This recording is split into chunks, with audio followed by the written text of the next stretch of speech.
Merry commercialism. I'm going out on a Christmas tree limb to say something that's been on my mind for a few years. I'm well aware I won't put this out there without offending someone, probably everyone. Those who know me won't be surprised by this. Regarding the war on Christmas, I heard about 2 minutes of a talk show on a local religious radio station. The hosts were talking about the vast array of tree ornaments in any given store. Aisles and aisles of ornaments, and most of them were secular.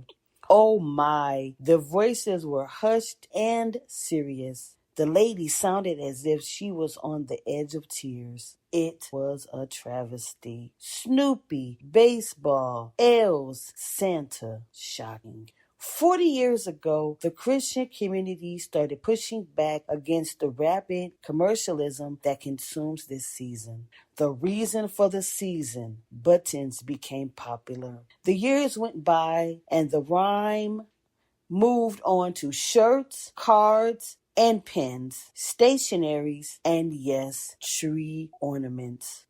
All lovingly manufactured, packaged, and presented on the shelves in your local religious bookstore next to the Bible's inspirational books, and oh yes, nativity scene presented for sale. Part of the Christmas tradition is gift giving, after all. Didn't the three wise men bring gifts for the baby Jesus? And they weren't stingy. Where's spices and gold? They knew the art of gift giving. So, why do some religious people get all bent out of shape over commercialism during the holiday season, but spend hundreds of dollars all year round on Bibles, tracts, CDs, DVDs, and every other conceivable item that could possibly be marketed to zealous believers? Oh, I'm sorry. You thought I had an answer? No, I don't. Not even after having been one of those zealous believers for many years. Well, wait. I do have an answer.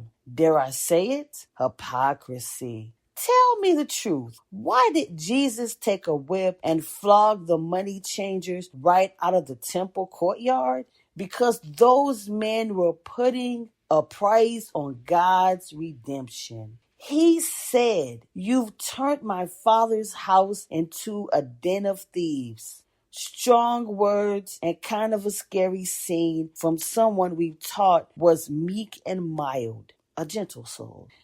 Fast forward to today's popular preachers and speakers. They come as guest speakers at the church, but before they speak, they've set up tables at the back of the sanctuary with books and CDs and DVDs. And their sermons end with, "You can buy my book today.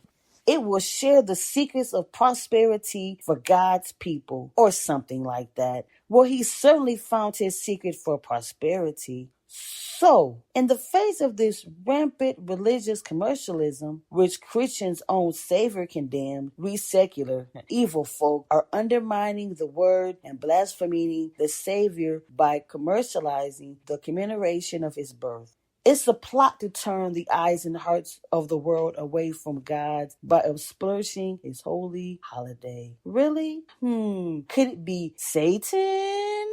I think we ought to be thankful Macy's every Christmas season. They saw an opportunity and seized it. Carpe dinero. It was pure commercialism at its most honest and most effective. Effective how? Macy's Christmas commercialism helped give birth to the idea that the winter solstice does not belong to Christians alone. There are too many holidays honoring too many deities, avatars, and bodhisattvas, and too many religions and philosophies for December 25th to belong to Jesus alone. In buying special things for our loved ones, we are celebrating a tradition every bit as legitimate as that of Christians, because we recognize that family and friends are valuable, vital influences in our lives. We are enabling the MAGA that bringing gifts to honor one whom they recognize as one of those avatars. The art of giving a gift has traditionally been a humble nature. Giving weaves a greater bond of love, respect, humility between human beings than preaching to tell them about hell and the war on Christmas. Today, the sacrifice in order to bring another person's joy is the purest form of commercialism. Commercialism has been an important force in protection against an all-out takeover of the month of December by the overzealous believers. Of course, you won't ever turn the conviction of the true believer. And I'm not so sure I really want to, because it's just so damn much fun watching the zealous make asses of themselves. Merry Christmas to all, and to all a great holiday sale.